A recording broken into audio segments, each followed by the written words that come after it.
All right, so I have not adjusted the bottom here at all. It's right where it came from the factory. But I just filled it, put some batteries in it. Now we're going to try it out on the standard setting.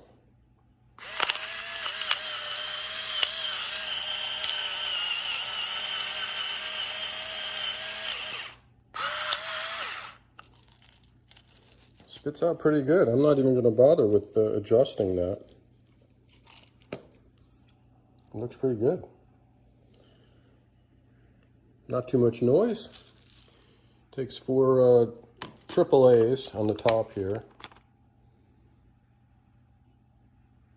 And it has a little diagram, so you can see the nubs go up on the top left, and then it's smooth on the top right, and etc. So easy to see. These 2 little prongs go there, and then you just push down.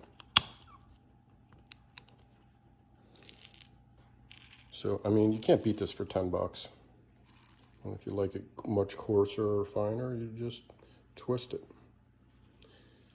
Happy, very happy.